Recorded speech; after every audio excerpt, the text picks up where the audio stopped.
I mean, you're providing a Four Seasons experience. And so there's costs associated with that aren't necessarily foreseen in the future. It was a little bit shocking. And then you would look at the cost of them afterwards. You're like, oh, MG, where the heck did that money go? At the end of the day, there's a whole bunch of other different things that aren't even taken into account, like...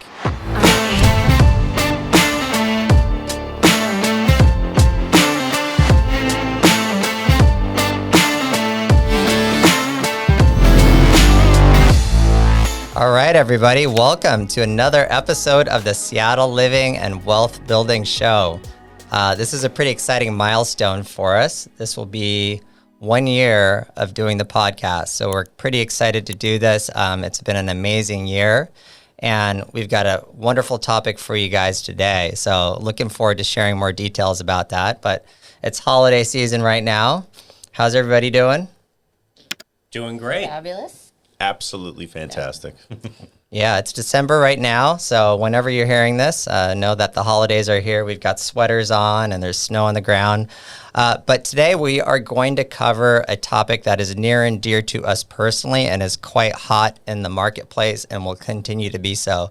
That is investing in Airbnbs. So we've got some personal experience to share, and we'll dive deep in it and share the lessons that we've learned over the past year. And there are quite a few. We'll give you some insider tips on what works well, what doesn't, and just dive deep and tell you all about the story of being an investor in Airbnb. And especially for those who are loyal listeners of the podcast, you know, this is actually just really a big follow-up to our first episode as well. Yeah. So to quickly recap, in the first episode, we talked about Lisa and her path from initial home ownership to investment. So do you want to touch on that real quick just to set the lay of the land? Sure. Yeah. So I had a property that I had originally purchased in Seattle back for personal use like 15 years ago. And then it was an investment property after that. And then I was wanting to sell it. And I had gains from that property, and I wanted to redeploy them for tax purposes so that they weren't taxable. So that's called a 1031 exchange, when you can identify the right type of property. And, you know, we were talking about what market we wanted to reinvest in and decided that it would be fun and exciting to redeploy that money outside of the Seattle area and make it kind of a dual purpose and be an investment property, but something we could also use personally. Yeah, absolutely, right? And the great story about that was at the time she was buying a home for personal use for her and her son, 0% down, and over all this time just being a homeowner making normal mortgage payments, she's turned a roughly $275,000 investment into a $1.3 million investment property many years later. So it's pretty cool. It just shows the power of home ownership over time, where you parlay something and you weren't intending to necessarily buy an Airbnb, 15 years down the road. Right, absolutely. And I could have never really predicted that. It's just kind of the path that life led me on, and was able to repurpose the property and that capital in new ways that really served our life. So that brings us to the point of we're 1 year later, and you guys are obviously, that much more knowledgeable about the Airbnb life. How's it been going so far over the last year? Yeah, so we just had our first 12 months of being live with the B&B itself with renters, and it's been fantastic. We had an initial budget going in, and that was just to really break even on cash flows, and we've exceeded that. And we also have 43 five-star reviews, which we're super proud That's about. it? Yeah, that's it, I know. 43, 52 We've weeks deleted in the the non-5-star year. reviews. Yeah, pretty exciting time. And we bought this property in August, and our intention at that time was not like we're going to be a short-term rental investor and that's our main goal. We were actually buying this house for future use. And in the meantime, we weren't going to be able to use it very much. So we thought, okay, how can we rent it out? And short-term rentals made the most sense for us to maximize the revenue from that property so we could cover our mortgage. And fortunately, we've had a good year, and that's exactly what's happened.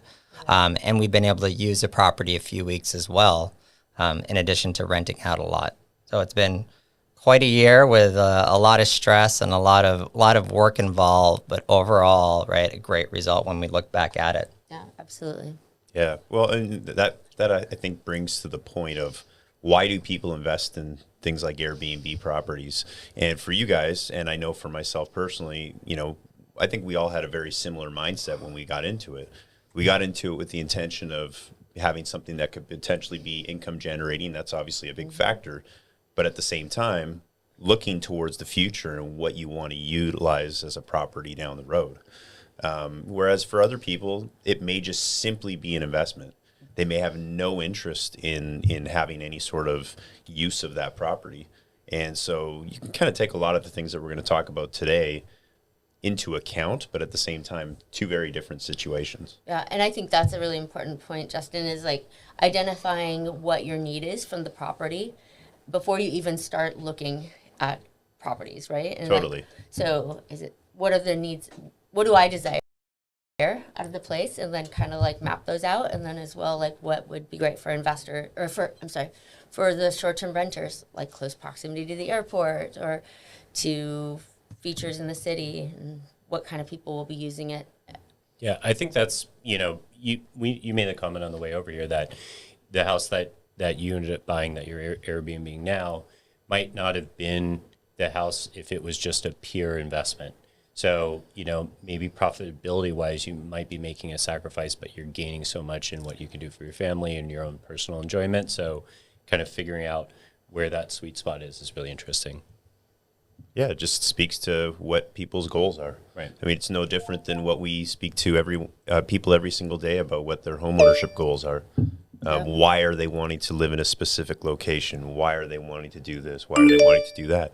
So, yeah, I think that's kind of the biggest factor in terms of determining whether or not Airbnb investment is for you or not. All right. So, anyway, I think that's the key here is when you're going to start an Airbnb, what are your goals? Like, what is the goal from?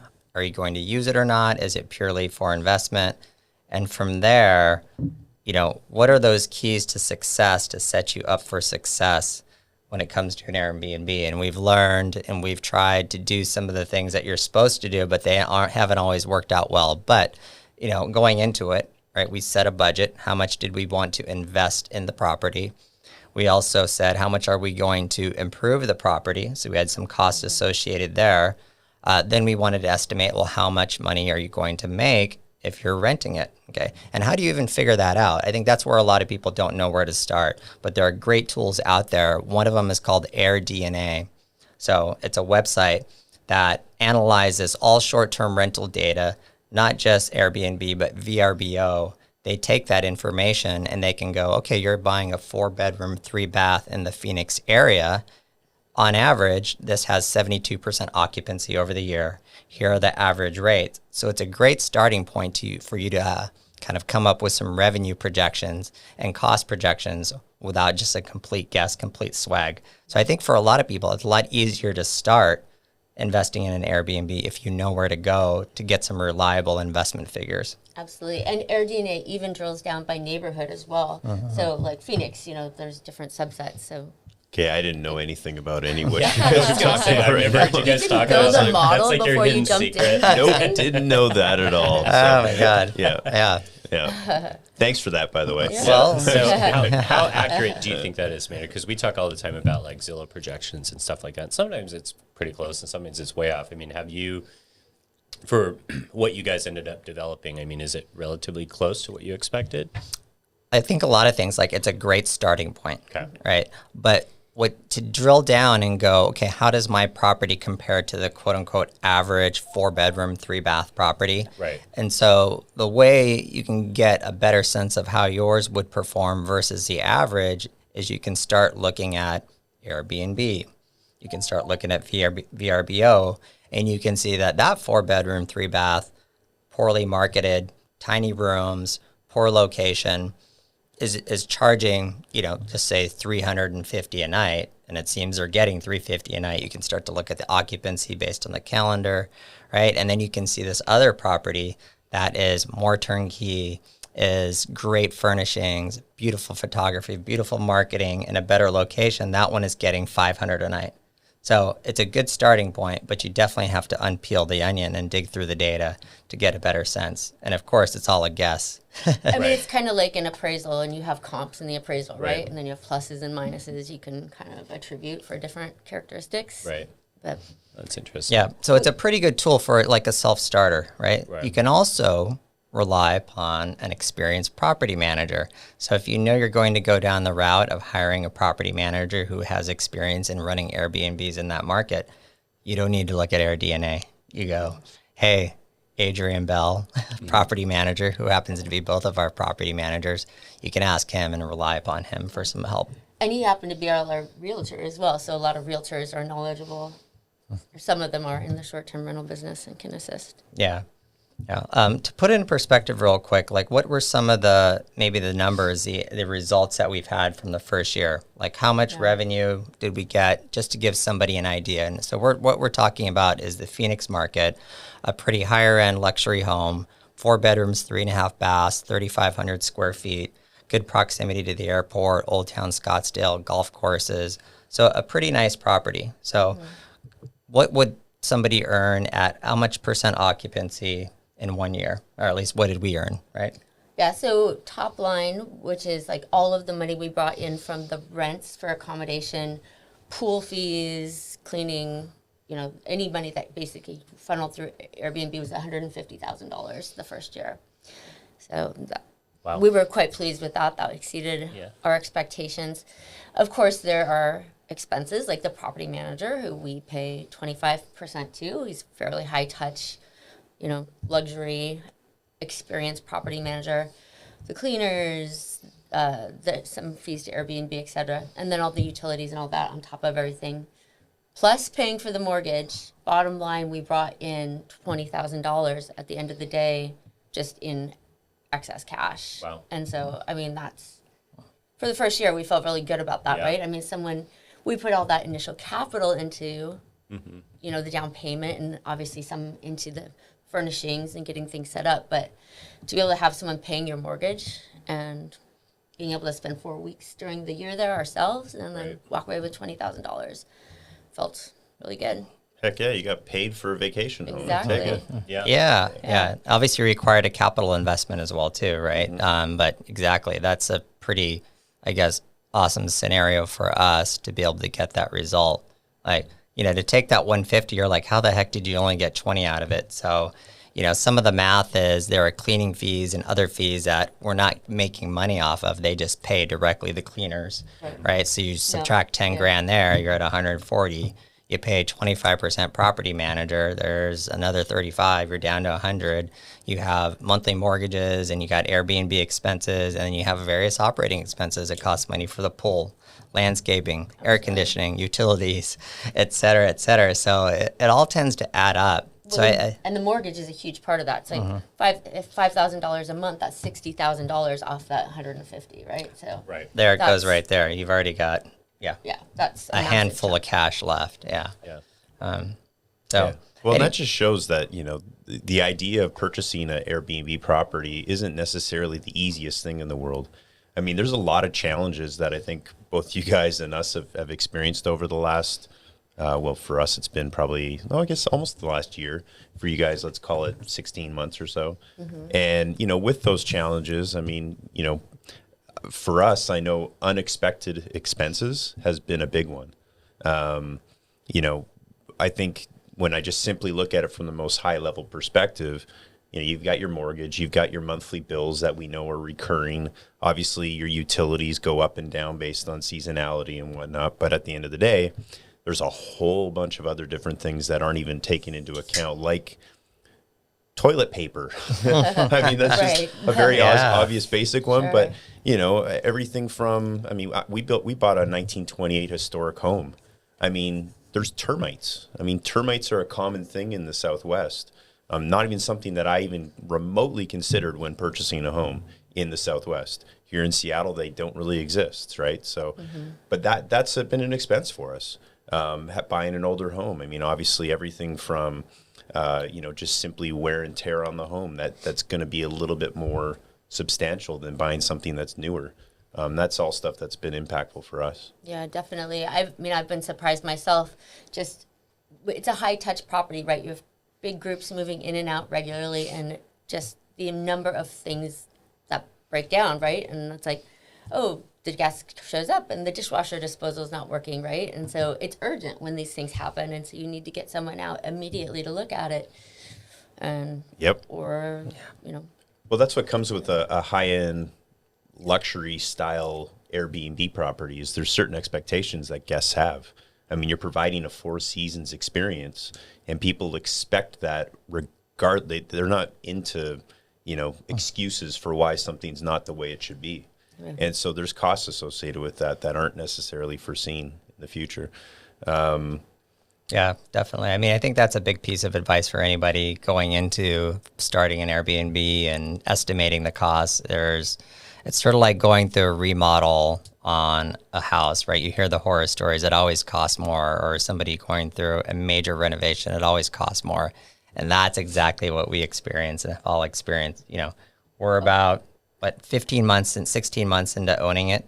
And we had about 3 months of startup costs, and it took a while for us to get operating and running. And I remember saying, oh my God, I need inflows, no more outflows, no more outflows. And it was, it was a little bit shocking. And you'd make all these like individual decisions that made sense on their own. Then you would look at the cost of them afterwards. You're like, oh, MG, where the heck did that money go? Right. But I mean, still, if you're looking at, okay, even if you back out the cleaning, revenue and all that stuff, like, if you saw $20,000 in your first year, if you look at it as a business, a lot of businesses don't make money for 2 or 3 years. You've got all this upfront cost, and then there is a learning curve to it as well. So, I mean, I think that's a pretty good result. But yeah, I could understand how people would be shocked, like, oh my shit, like, or sorry.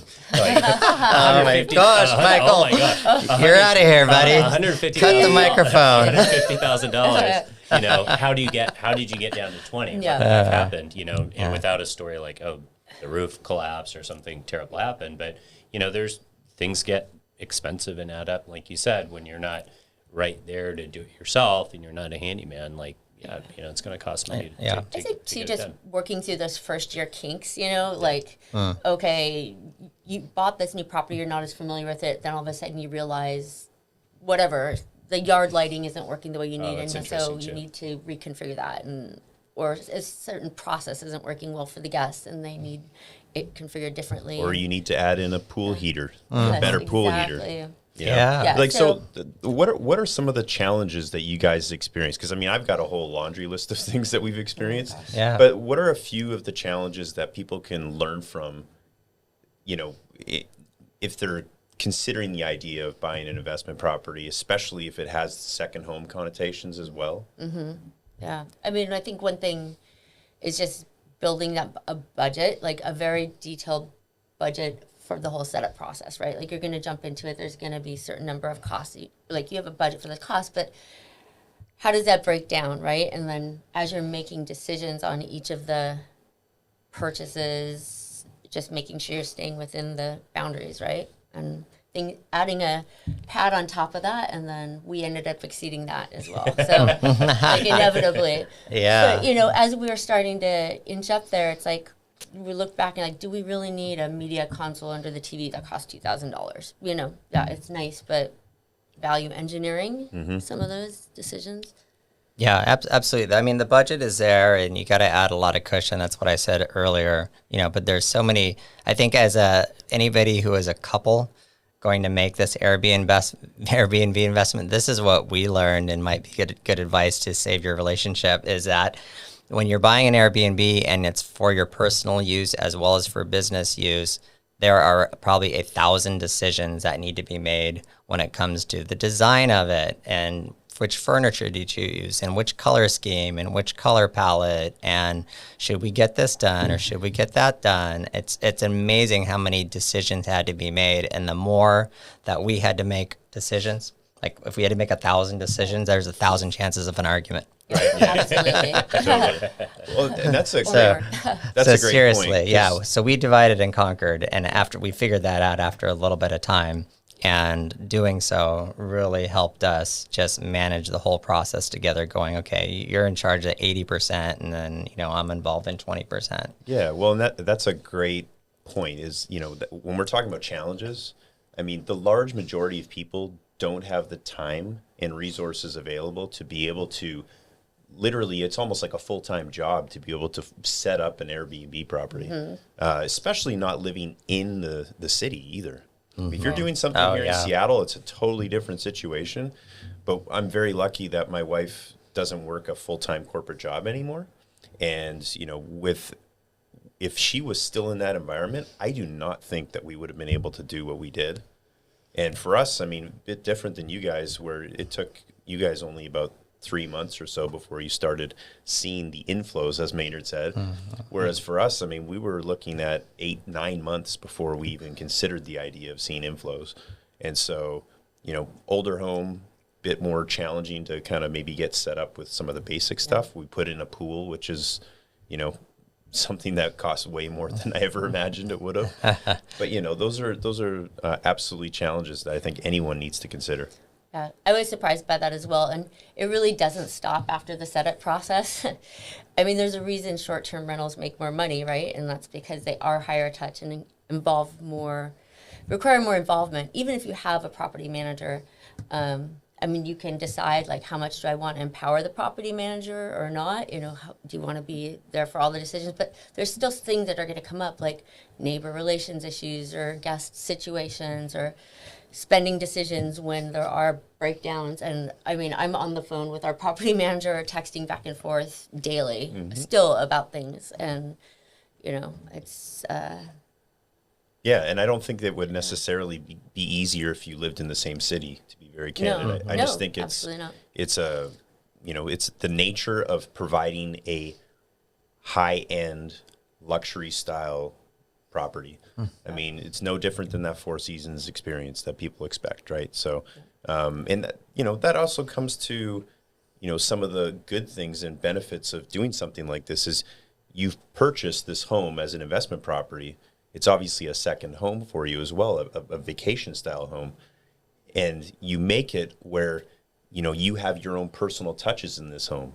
It's your place, but it just happens to be one that you rent out on a nightly basis. And that shows through, right?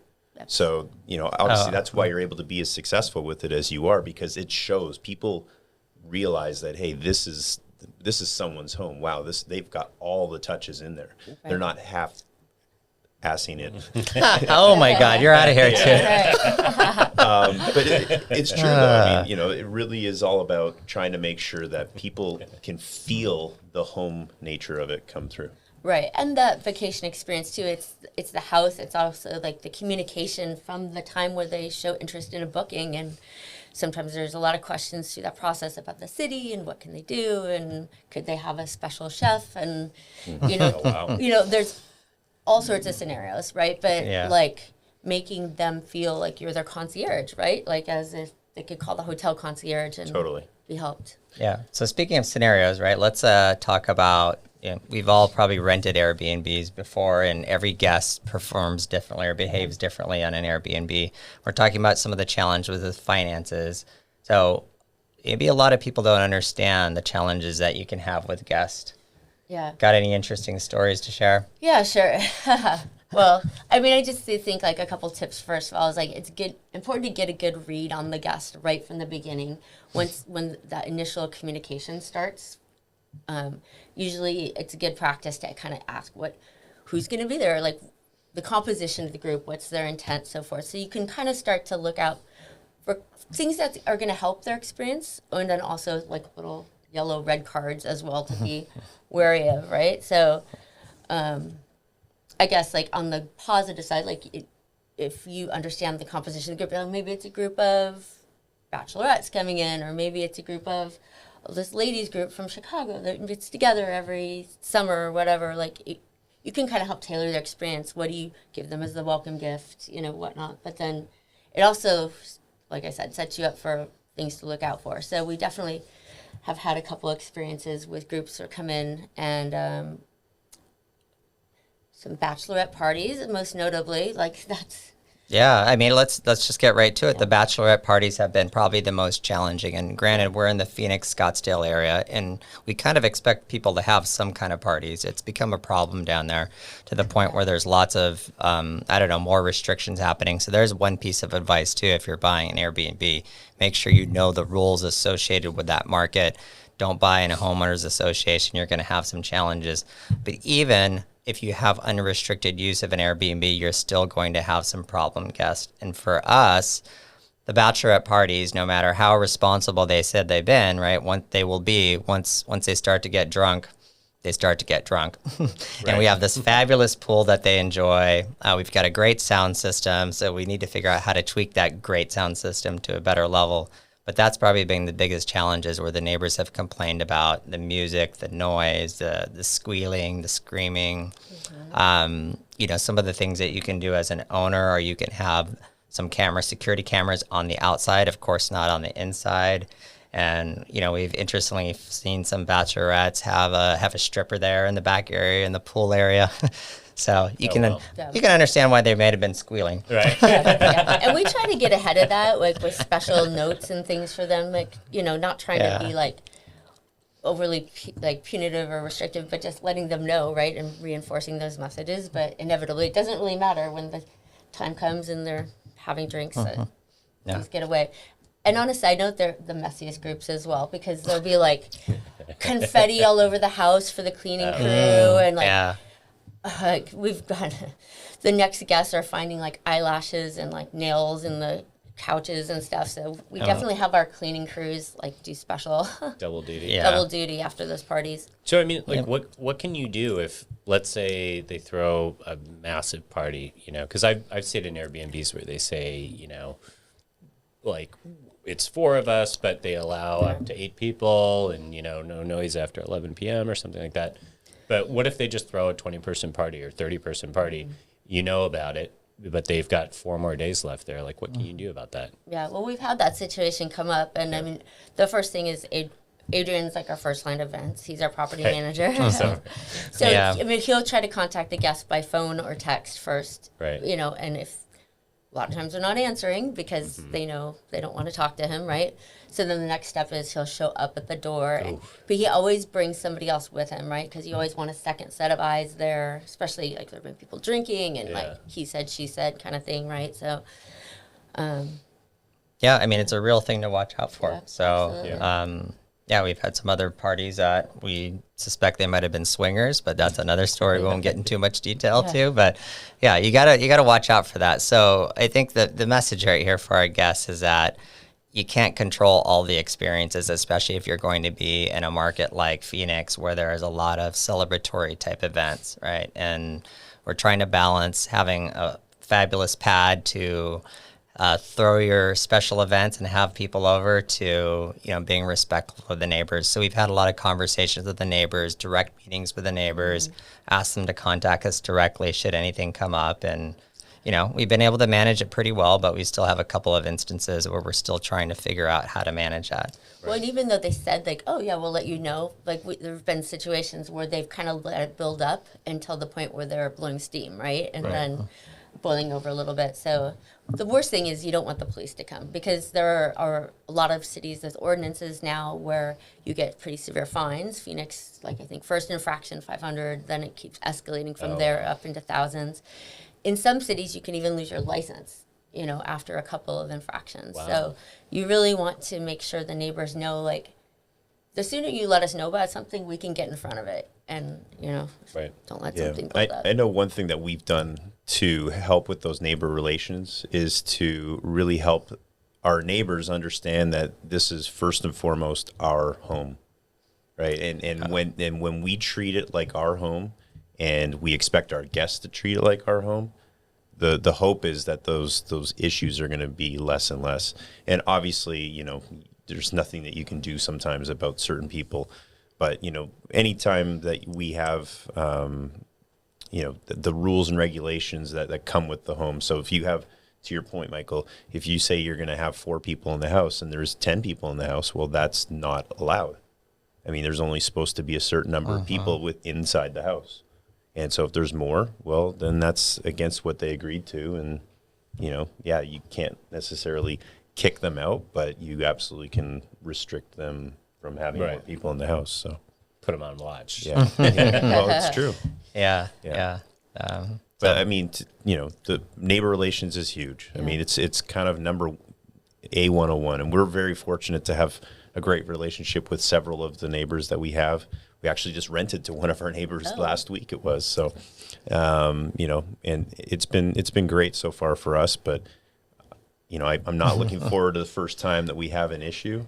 I just hope that it goes in a smooth way. So Yeah, it's inevitable, right? And there's so many positives as we've outlined, but a lot of people, for our listeners, are wondering, okay, what do they need to watch out for versus looking at an Instagram ad by an Airbnb investor who says super easy, just do your research, buy property, rent it out. I'm financially free. Doesn't cost me anything. Buy my spreadsheet. And then you can figure out how to analyze your Airbnb. Like the stuff you see on IG that doesn't give you all the details about what's going on and how to rent an Airbnb are, just watch out for that. Yeah, I think that's super important because, I mean, I see it all the time. Obviously, as a real estate agent, I see real estate posts all the time, but it's always like, 6-month rental, 12-month rental. If this were a 12-month rental, it'd be $2,000 a month. I made $16,000 last month doing this Airbnb, and I was in China the whole time. And it's like, it sounds like too good to be true, which it typically is. So, like,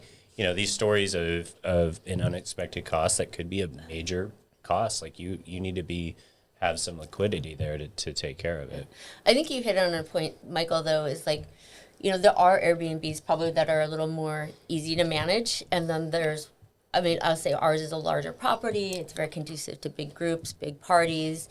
It has a pool, and that's another complicating factor, right? And just, it attracts a lot of, like certain types of people. Exactly. Yeah. And I mean, it attracted us. That's why we wanted it for ourselves. It's great. Yeah. We can have all our friends there.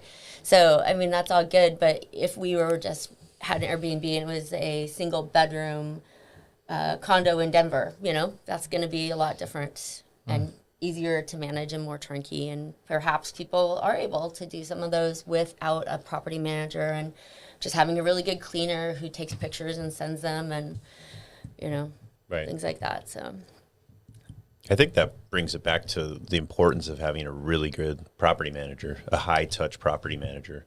Because, when we're talking about having a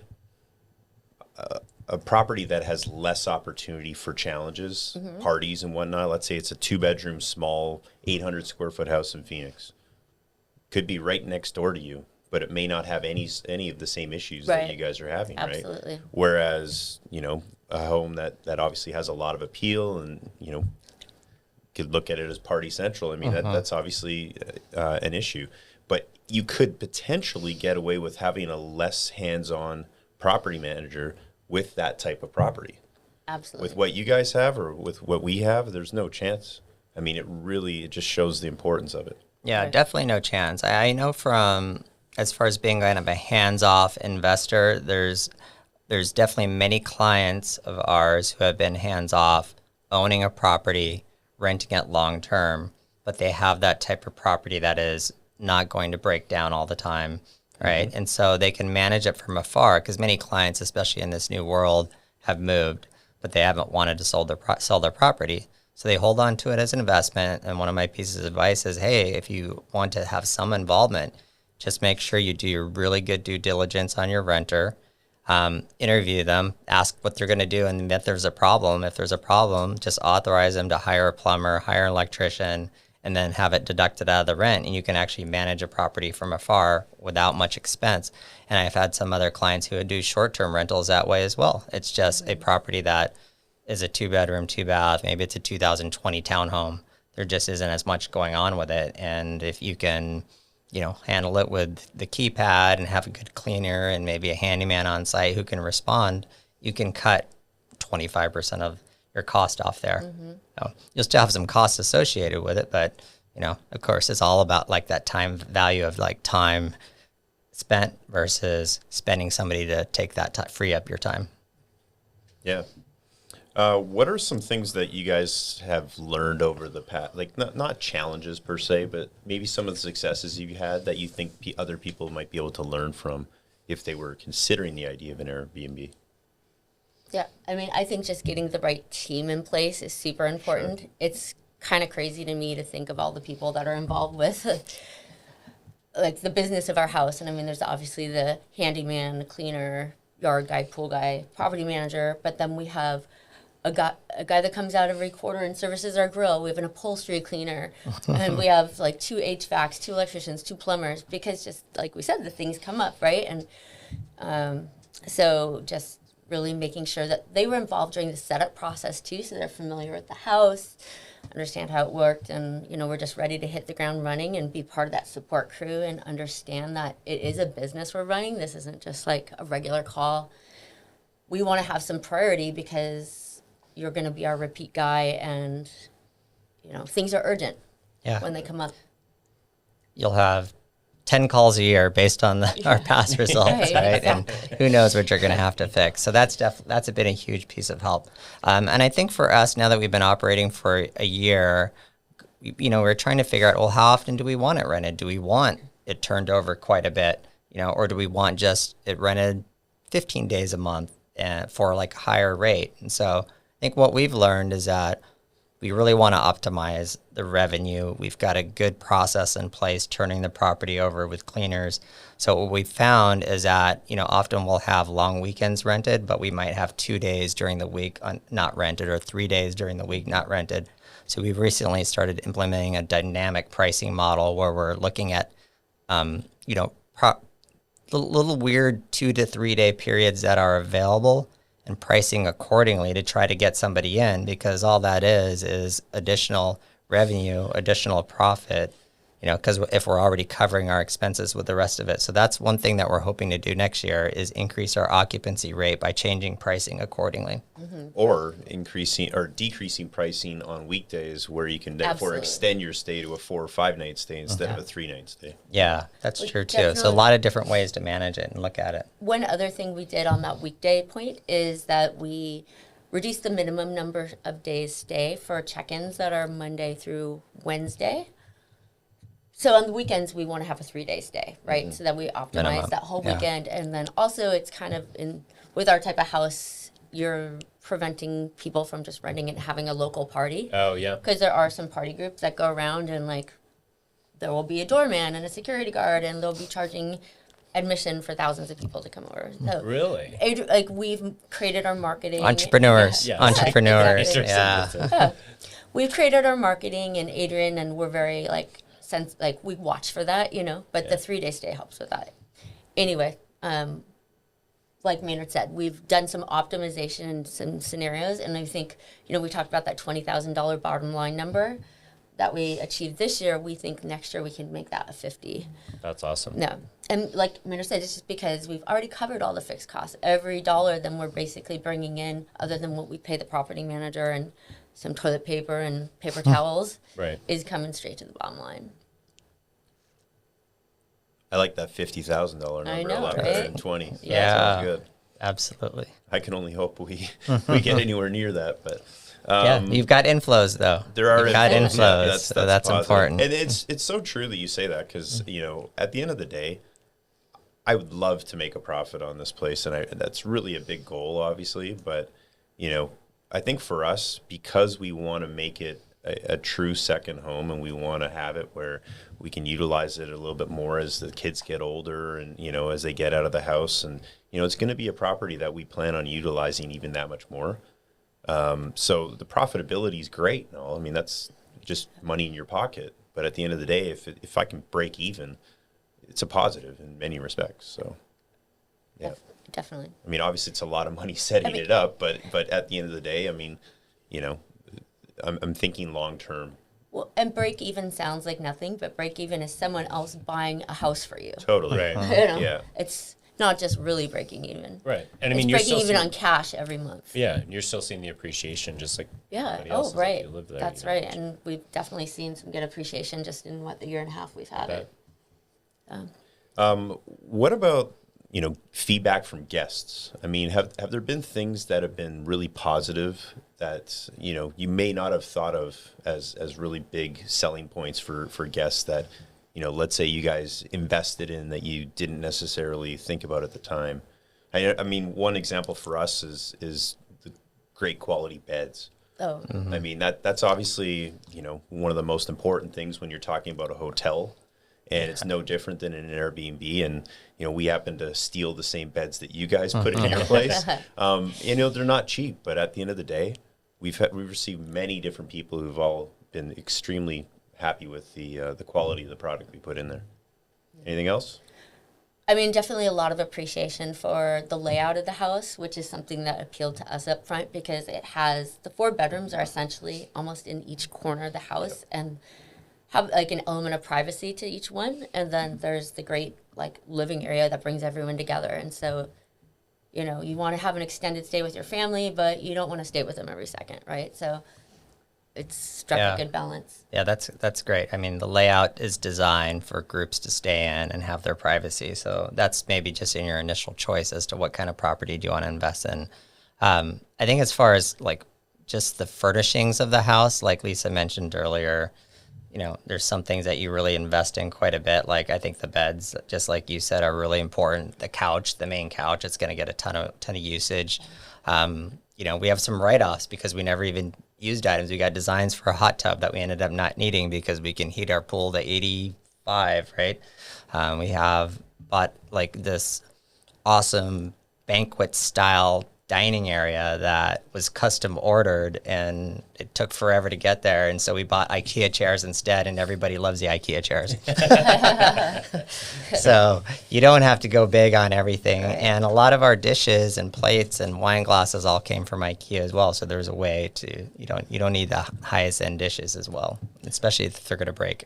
Right. Yeah. It's actually something that I'm glad you mentioned that, Maynard, about the whole banquet and, how long it took to, that's one thing that we really struggled with in setting things up. I mean, as I said, we went from taking ownership of the home in January and then not actually getting any sort of rental until end of September. And in that time, we actually put the place on the market without some of the furnishings that we had ordered back in the spring. And it's just mind-blowing to think of how impactful that was for us. And I think that's just important for anyone who's thinking about getting into an Airbnb. Don't think you can just simply go ahead and buy a couch. It doesn't work like that. I mean, unless you're looking for something from, the store down the street. But, we were looking for quality products that we would enjoy ourselves, but more so that would last the test of time. I could, not break down over the course of a 5 or 10 year period. And you can't do that very easily. Yeah, supply chain issues are real, and that's preventing you from getting revenue. So if your goal is to immediately, quickly invest it and turn it, right, the shorter turn time you can keep between the time you close on your property to the time you're actually renting it, that is going to save you a ton of money, right? 1 month's mortgage is, $5,000, $4,000. You can be bringing in profit instead. So you're quickly looking at, the longer you're delayed, you're looking at either making $5,000 or losing $5,000. Yeah. So keep that in mind when you're planning your furnishings for the property. Right. Or you also have to like pivot and just come up with short-term solutions. Like we were at Target looking for lamps, right? Because our ones that we'd ordered that we're like super excited about hadn't come in yet, and Target's great. And it ended up working out pretty well. So, yeah. Well, I know for us personally, when we were ordering furniture, I mean, obviously it was a big issue to have things delayed significantly. But for us, it wasn't quite as big of a deal because of the fact that we were putting a pool in. And, with the fact that we were budgeting for that anyways, it still ended up probably, extending out a good 2 months, probably beyond what we thought. But at the end of the day, it's not as bad as it could have been for sure. Yeah, and you got a beautiful, amazing, killer pool that only you could get that nice just by designing it yourself, pretty much. And that brings me to the point of some of the challenges that we had when we originally started budgeting for a pool. I mean, we spent $120,000 on our backyard. So that's our our pool, the hardscapes. We put in a fire pit, a small outdoor kitchen. So it's about $120,000. And just simply from that, I mean, our original budget for a pool in our heads was about $40,000. So, that obviously we're young close. Justin. Yeah, exactly. Well, but even then, I mean, we made choices that, increased what that number ended up being. But we weren't even the base of what we wanted to do wasn't even going to come close to $40,000. So, I think it's just important for people to go in with their eyes wide open and really, do their research. I mean, we did our research. We still didn't know though. Yeah. So, yeah, great point. I mean, not every investment opportunity makes sense, right? I think that's the thing to be careful of, especially kind of in this like current uncertain market. Like, just be clear about what you want to get out of the investment, what your expected return is, how much time you're willing to invest in it. We originally considered we recently considered a Seattle investment Airbnb, and we found out after analyzing the numbers, it was going to be profitable, but it was going to require a lot of more work because it was self-managed, and it didn't ultimately pencil out, and we don't have it. And that's, now we're looking 2 months back. That's definitely the right decision. Yeah, we got pretty close on that one, but then, it's okay to get excited and see a small profit, but it's okay to also take a step backwards and back out of that, right? And not get caught up. Don't get too excited. and it's easy to get excited, right? It is, yeah. So, and even with the fact that obviously you guys and my wife and I, we've obviously fallen in love with our homes, and we enjoy the idea of it being like a secondary property as well, beyond just simply an investment. I think one of the things that a lot of people don't think about is, just simply the idea that, when you're going and you're looking at buying another property in Seattle, I mean, that is a true investment. You wouldn't be utilizing that on your own, right? And so, the mentality that goes into buying something like that versus buying something like what we did, completely different world. And so what things were you guys thinking about differently than when you purchased your Phoenix property? I mean, did you have a different mentality? Were you really thinking of it truly from the dollars and cents of it? Yeah. I think definitely more minimal on the setup. Oh, exactly. Cutting costs on the setup for sure. How much profit, how much positive cash flow did we need to make it worth our while? And I think that's what we struggled a bit with in finding out what that number is. And I think we came up with the number, and then we thought, well, how impactful is that amount of money going to be? Yes, it's going to make sense over 10 years, but now it only pencils out if over 10 years you're the primary property manager. Right. Yeah. So, right. And then I'm going to be getting calls on Friday nights about people not being able to get in, and And on top of that, I mean, you have a life as well, and you want to go on vacation, and then to not have to think about that property is obviously impactful. Yeah. Other things to think about. I think it's like the nomad life, or doing things remotely and being able to manage business and life everywhere jointly. Like, think really hard about, okay, how much more responsibility do you want to take on? I guess I think we covered a lot, right? And so a lot of insightful information, interesting stories. Kind of what's your final takeaway or final thought here as we wrap up this call? Well, I mean, just listening to you guys, I think it's a lot more complex, but a lot of fun too. I think just like anything, any big decision, like, it's important to plan and then have a backup plan in case something goes wrong. But, inevitably, there's always going to be a surprise. So as long as you've at least maybe thought of that, possibility of something being good or bad, you can make a good, wise decision. And at some point, you got to take the risk, right? Like anything good comes with a little bit of risk. So, you kind of weather the storm a little bit. You're, positive cash flow. Justin's on his way. Right? We're there. I mean, we're right. But I mean, yeah. I mean, like, you put all this money in the pool and just hoping this is all going to work, and look, it's working out. So inflows are happening. Yeah, they're definitely happening. That's good. Yeah, I mean, and you mentioned fun. I mean, I don't know if I'd necessarily say it was all that much fun. I mean, I'm very grateful for my wife who did a lot of this, but you know, at the end of the day, I think what makes it fun is seeing the big picture for us at the end, and the fact that we've built this home into what we want it to be, and we're very fortunate that we're able to, you know, supplement it over the next 5, 10, 15 years, and not have to, you know, just simply have it all carried. So, you know, fun in the sense that we love using it, and you know, and there's definitely some enjoyable parts to it, but a lot of challenges and a lot of things that have been very stressful, and you know, at the end of the day, I mean, I said this earlier on, but if Joanne was not, if Joanne was in a full-time corporate environment, I don't think we would have done it. I really don't. I mean, I don't know if you guys feel similarly, but I mean, for her, it's been almost a full-time job. Wow. Getting it set up.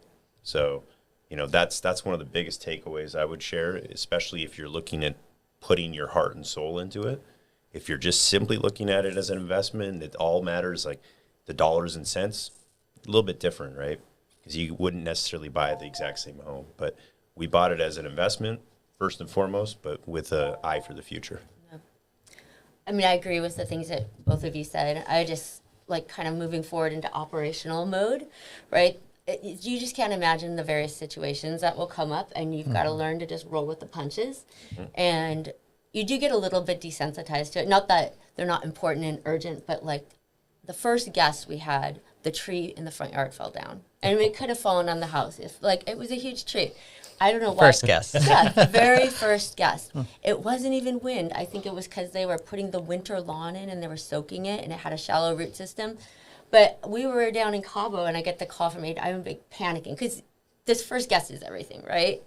And so, you know, I think I've learned to just accept the things, whatever, and like you just urgently deal with them. And, you know, most guests are very gracious also if they see that you're putting in the effort to cure whatever it is. And if you need to, sometimes you can make a concession. You try not to do that too often, but, you know, they can sense your good intent, right? So it's all worked out. Yeah, absolutely. Absolutely. Definitely worked out. Excited for more inflows. I'd say, like anything in life, right? Almost anything, there is kind of short-term pain, a short-term learning curve, and it takes you a while to figure that out. But over time, that's where you realize the payoff, right? So we're going into year 2.